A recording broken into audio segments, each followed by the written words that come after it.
सुखदेव जी महाराज कहते हैं नयमापयोगिनां क्षमं प्रवेष्टुं तपसेरितं मनः।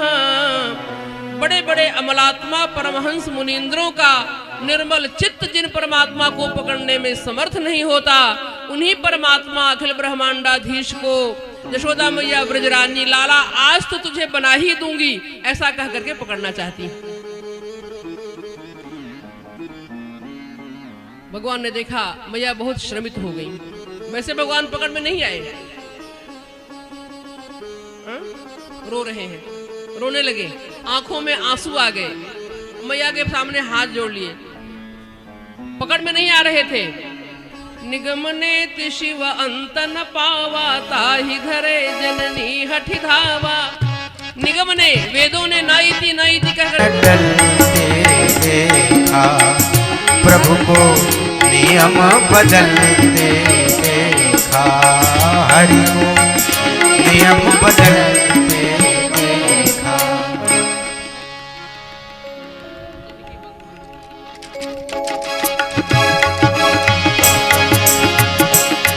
जिनकी केवल भ्रिकुटी मात्र से सागर सप्त उबलते देखा,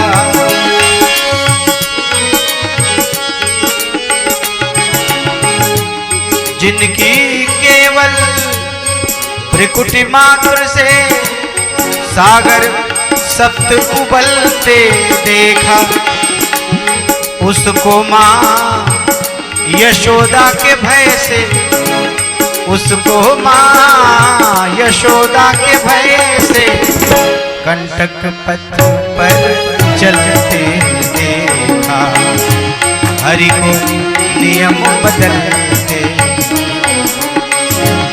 उनको मां यशोदा के भय से, उनको मां यशोदा के भय से अश्रु बिंदु दृग ढलते देखा, प्रभु को नियम बदलते देखा, हरि को नियम बदलते देखा।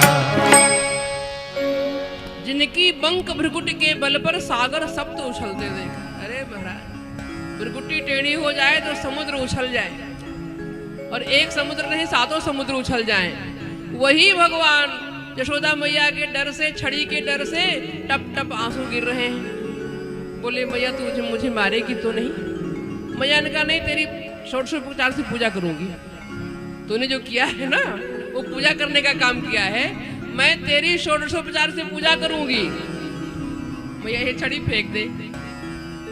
मैया के भीतर वात्सल्य उमड़ आया और मैया ने छड़ी फेंक दिया। लेकिन फिर भी माँ यशोदा सोचती है कि थोड़ा अनुशासन तो करना पड़ेगा, इसलिए मैया ने कहा कि आज तुझे मैं बांधूंगी। बांध ले। मैया ने रस्सी खोली। अब ये छोटे से एक रस्सी से बंध जाते। मैया रस्सी ले आई और रस्सी ला करके भगवान के दोनों हाथों को रस्सी में बांध करके और पेट में बांधकर उखल में बांधना चाहा, लेकिन रस्सी छोटी हो गई। कितनी? 2 अंगुल।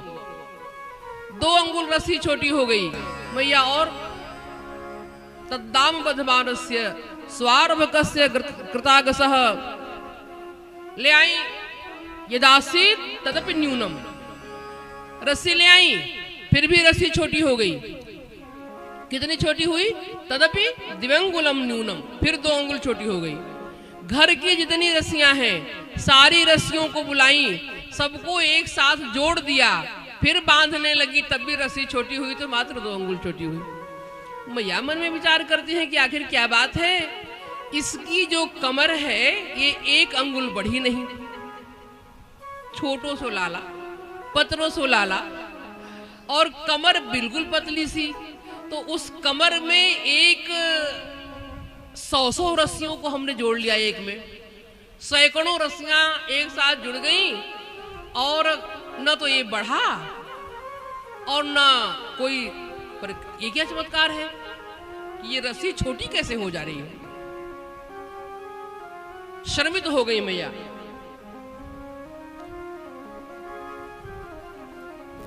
मैया श्रमित हो गई, पसीना पसीना हो गई, जूड़ा खुल गया और जो बाल में फूल लगाए सारा बिखर गया। भगवान समझ गए कि मैया श्रमित हो गई, तो बंध गए। कैसे बंधे? ये 2 ही अंगुल की दूरी तो है हमारे उनके बीच में।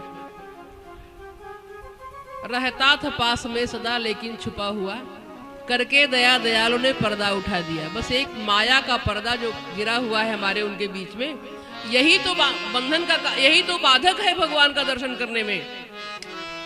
भगवत साक्षात्कार में ये 2 अक्षर ही बाधक है, माया। अच्छा देखो, इसका नाम है माया। संस्कृत में या माने जो होता है और माँ माने नहीं। या माने जो और माँ माने नहीं। जो नहीं है उसी को माया कहते हैं, और जो नहीं है वही, उसी के बंधन में हम पड़े हुए हैं।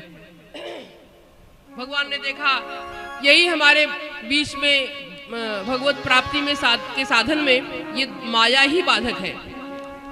तो 2 अंगुल रस्सी छोटी इसलिए हो रही थी कि ये जो जीवात्मा और परमात्मा के बीच का जो की दूरी जो है वो 2 अक्षर की ही है।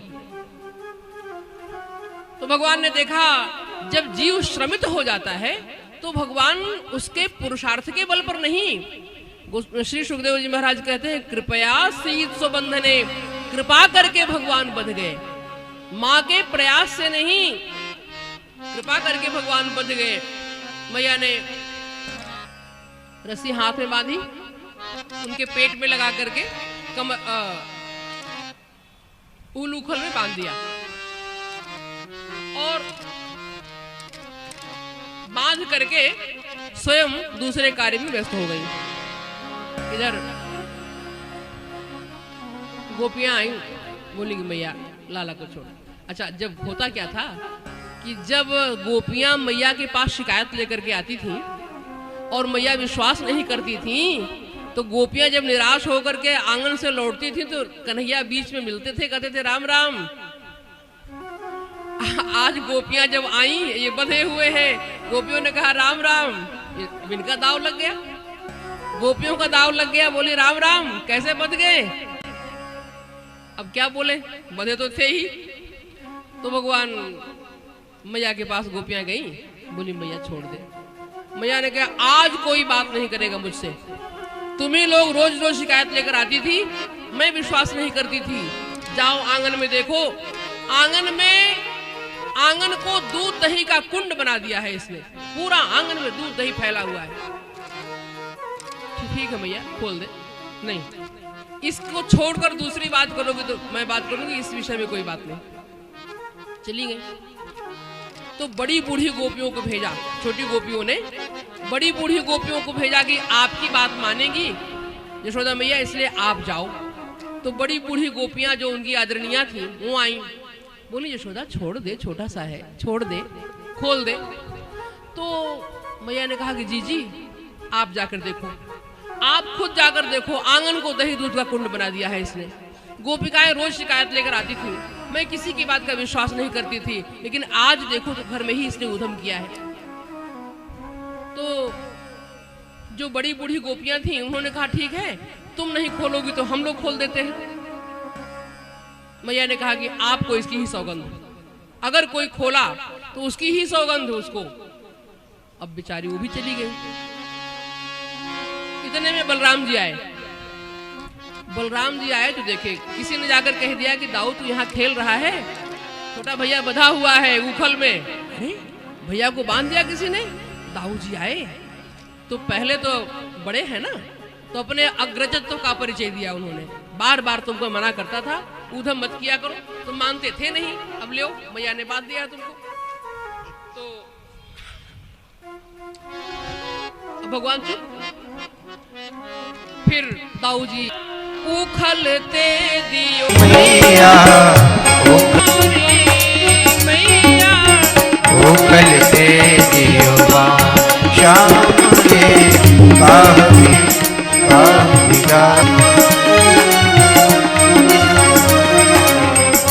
भैया तूने क्यों बांध दिया है उसे? कुछ बिगाड़ा है क्या तेरा? 5 बरस को श्याम हमार बरस को श्याम नाय निहारो रे, पाँच बरस को श्याम सकिन संग नाय निहारो रे। नाही करे उत्पात भ्रात मेरो घोरो मारो रे।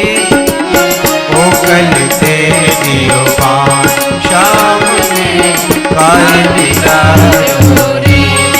मैया ओ कल से दियो पान श्याम ने काल दिलारो रे।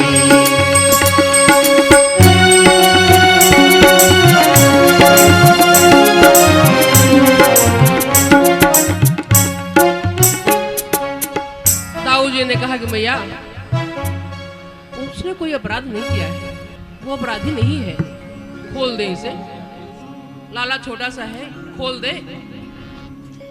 मैया ने कहा दाऊ मैं भी यही समझती थी, जब गोपिकाएं आकर शिकायत करती थी ना तो मैं भी यही समझती थी कि इसने कोई अपराध नहीं, क्योंकि इतना भोला चेहरा मुख मंडल बना करके बोलता था कि मैं समझती थी कि इसने कुछ नहीं किया है।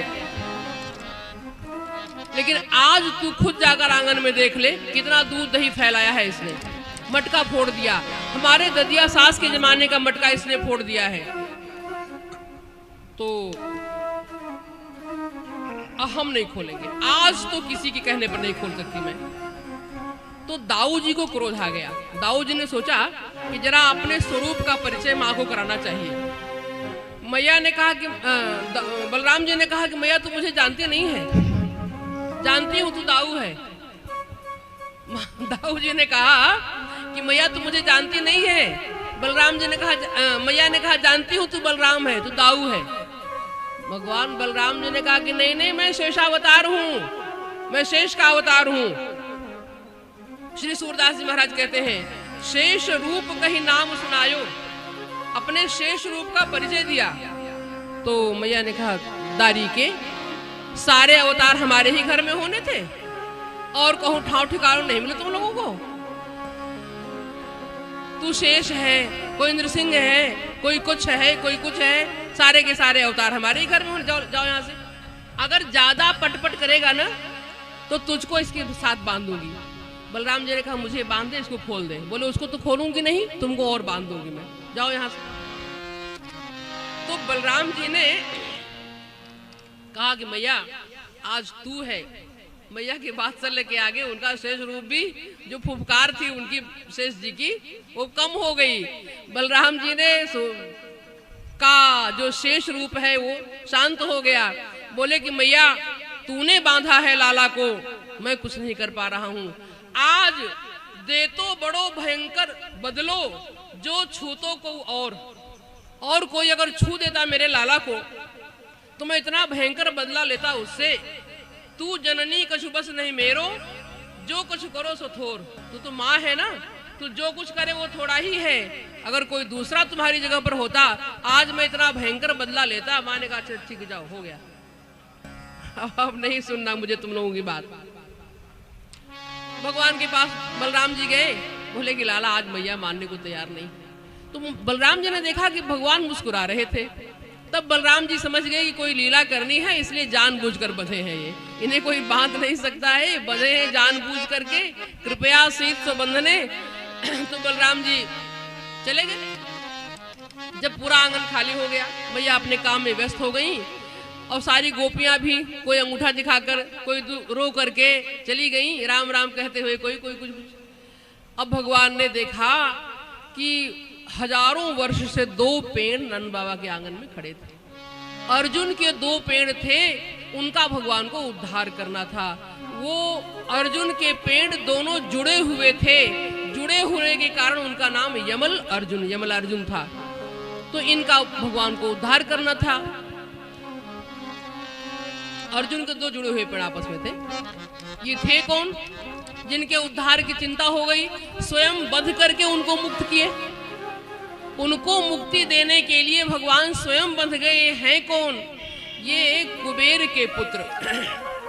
एक तो कुबेर के पुत्र और दूसरे शंकर जी के उपासक। बड़े बाप का बेटा, जो बड़े बाप के बेटे होते हैं थोड़े उद्दंड हो ही जाते हैं। तो इनका नाम था नलकूबर और मणिग्रीव, बड़े बाप के बेटा और संहार के देवता रुद्र के उपासक। तो एक बार ये लोग गंगा में जल क्रीड़ा कर रहे थे अप्सराओं के साथ, वहीं से नारद जी निकले। तो देवर्षि नारद को देख करके अप्सराएं तो संकोच में आ गई, वस्त्र आदि धारण कर लिया उन्होंने, लेकिन ये दोनों ज्यों के त्यों खड़े रहे। तब नारद जी ने सोचा कि इन्हें अनुशासित करना आवश्यक है। नारद जी ने क्रोध में शाप नहीं दिया, पहले नारायण का स्मरण किया, इसके बाद कहा कि तुम्हें अनुशासन में लाना आवश्यक है, क्योंकि तुम्हारा देखी देखा और लोग भी बड़ों का अपमान करना सीख जाएंगे, इसलिए तुम हमको देख करके ऐसे ही खड़े रह गए, जाओ तुम्हें खड़े ही रहना पड़ेगा, तुम दोनों वृक्ष बन जाओ। अब जब वृक्ष बनने का शाप मिला तो ये दोनों नारद जी के चरणों में आकर गिर पड़े। ठीक है, तो शाप मिल ही गया, अब उसके उद्धार का उपाय बताओ। तब नारद जी ने कहा, महात्मा क्रोध भी करते थे तो प्रसाद भी देते थे, प्रसन्न भी होते थे। भगवान के सभी अवतारों के पीछे कहीं न कहीं या तो किसी का शाप या किसी का वरदान, दो ही कारण है। तो नारद जी ने कहा कि पेड़ तो बनोगे लेकिन नंद बाबा के आंगन के वृक्ष बनोगे तुम लोग, और भगवान श्याम सुंदर का अवतार जब द्वापर युग में होगा तब तुम्हारा उद्धार होगा। तो ये वही अर्जुन के दोनों वृक्ष, दोनों अर्जुन के पेड़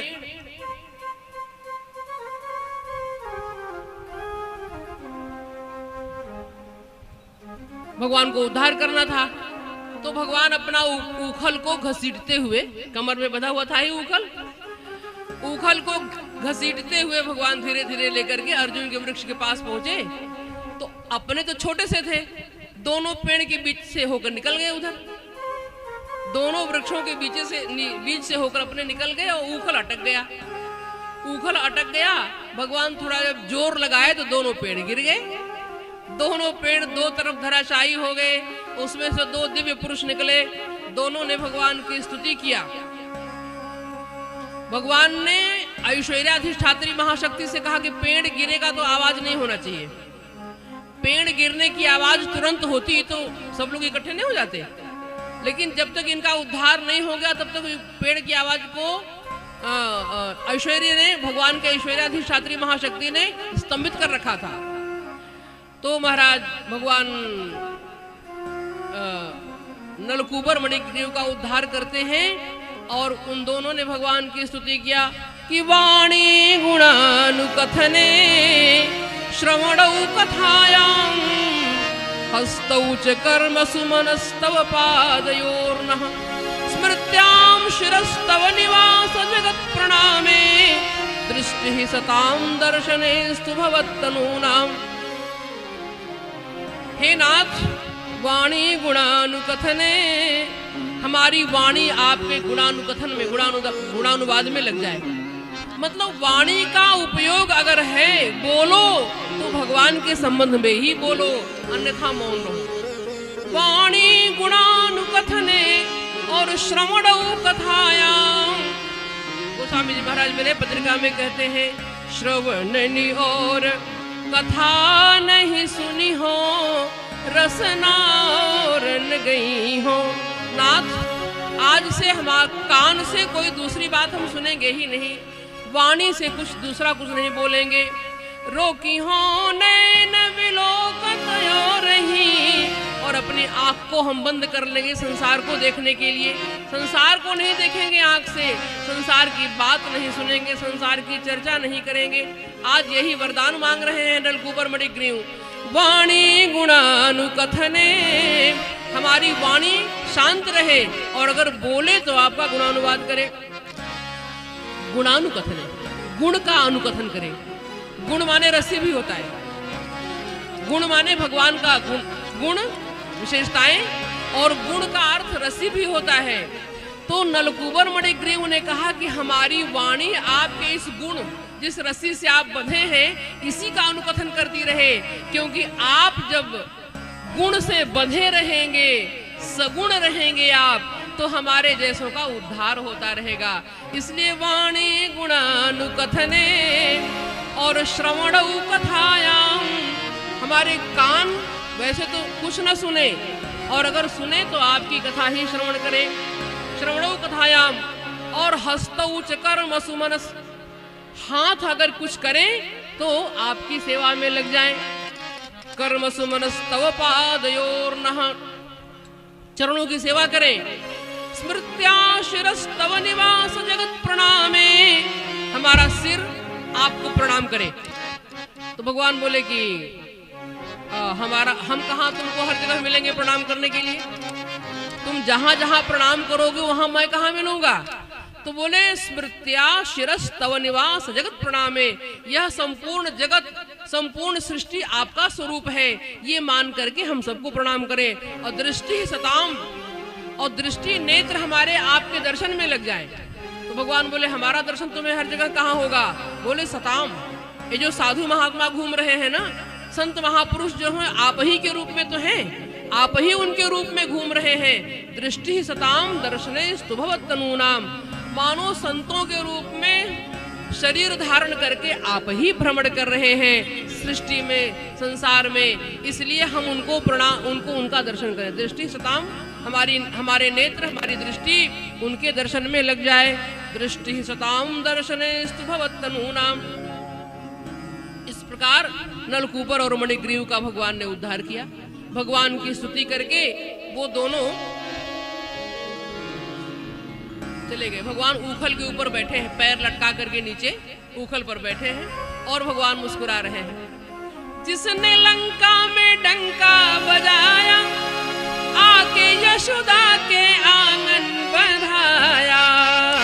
जिसने लंका में डंका बजाया, आके यशोदा के आंगन बधाया।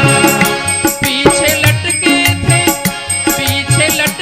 थे ऊखल कमोरी, ऐसी ताकत भरी में डोरी। पीछे लटके थे ऊखल कमोरी, ऐसी ताकत भरी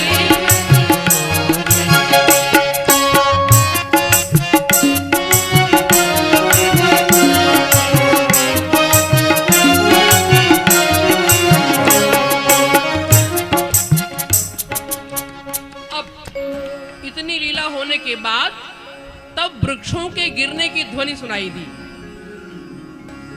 क्योंकि अभी तक तो उन्हें प्रतिबंधित कर दिया गया था कि आवाज बाहर नहीं जाना चाहिए। अब जब ध्वनि हुई पूरे गोकुल में, सब के सब दौड़ कर आ गए। नंद बाबा कहीं बाहर थे, वहां से भी ध्वनि हुई कि कहीं पेड़ गिरा है बहुत जोर से। यशोदा मैया आ गई, गोपियां आ गई, बाबा आ गए, सारे ग्वाल आ गए, ग्वाल बाल आ गए, सखा मंडली आ गई। अब सबने देखा कि दोनों पेड़ गिरे हुए हैं और लाला उखल में बंधा हुआ है। तो नंद बाबा ने कहा कि ये क्या, ये किसने किया, किसने बांधा? बोले मैया ने बांधा। रोते हुए बोले मैया ने बांधा है। अच्छा, भगवान को गोद में उठा लिया। बाबा समझ गए कि लाला कहीं डर न जाए, पेड़ गिर गए, लाला डर न जाए, इसलिए जल्दी से बाबा ने वो बंधन खोला और खोल करके अपनी गोद में ले लिए। तब तक यशोदा मैया दिख गई, आंखें लाल लाल किए हुए। श्रीमद् भागवत जी में तो नहीं, परंतु ब्रह्म वैवर्त पुराण में नंद बाबा बहुत नाराज हुए। बोले तीर्थ मत देव जास्यामी कंठे कृतोद बालकम, मैं बालक को लेकर के गोद में आज ही तीर्थ यात्रा के लिए जा रहा हूँ। अथवा त्वम गृहात् गच्छ, या तुम घर से बाहर निकलो, या तो मैं बालक को लेकर घर से बाहर चला जाऊंगा, या तुम घर से बाहर चली जाओ। अथवा तुम गृहात् गच्छ तो या में किम प्रयोजनम, तुम्हारा घर में कोई काम नहीं है। एक छोटे से मटके के लिए तुमने इसको बांध दिया था, लाला को तुमने बांध दिया था, छोटा सा बालक।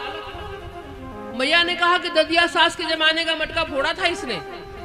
बाबा ने कहा हमारे गांव में 365 कुम्हारों का घर है, हर कुम्हार से एक एक मटका अगर मैं लेता तो साल भर के लिए मटका हमारे घर में आकर रख दिया जाएगा, और तुम एक मटके के पीछे बेटा का जान लेने पर तुल गई थी, बड़ा अनर्थ कर दिया तुमने। बाबा बहुत नाराज हुए। अब यशोदा मैया तो डर गई, और मैया एकदम पूरे गांव के लोग इकट्ठे हो गए, और ऐसा लगा कि बहुत बड़ी अपराधिनी है मैया, कितना उद्यम किए थे वो तो पता नहीं किसी को। तो मैया चुपचाप खड़ी है महिलाओं के बीच में, गोपियों के बीच में खड़ी है। तो गोपियों ने भगवान बड़े बाबा की गोद में, गोपियों ने कहा कि लाला, बाबा ने कहा अब मैया के पास मत जाना। बोले नहीं जाऊंगा। तो गोपियों ने कहा कि अब तुम मैया के पास नहीं जाओगे तो सोओगे कहाँ? बोले बाबा के पास सोएंगे। तो गोपियों ने कहा कि दूध कैसे पियोगे? बोले गैया मैया का दूध पीऊंगा। तब यशोदा मैया तो आंखों में आंसू भर आए कि एक तो बड़ी मुश्किल से ये बच पाया इस वृक्ष गिरने से, दूसरे हमारे पास भी नहीं रहेगा। रोती हुई यशोदा मैया ऐसे हाथ की, तुरंत बाबा की गोद से उतरकर मैया की गोद में आकर चढ़ गए। बोलो भक्त वत्सल भगवान की जय हो। इस प्रकार से श्री सुखदेव जी महाराज कहते हैं कि भगवान ब्रज में हर्ष की टोकरी लेकर घूम रहे हैं, आनंद की टोकरी सिर पर लेकर, जैसे कोई घूमता है ना, लोरी कोई फल ले लो, लोरी कोई दही ले लो, बेचने वाले बोलते हैं। आज अखिल ब्रह्म सब लोग अपने कंधे तक केश लटकाए, माथे पर भस्म लगाए, मंद मंद मुस्कुराते हुए श्याम सुंदर वहां आ गए। तो एक बार तो देख करके मुग्ध हो गई। फिर उसने कहा कि भगवान बोले कि गोपी किसी को देख रही हो क्या? तो गोपी ने कहा लाला तुम्ही को देख रही थी। क्या बात है बताओ?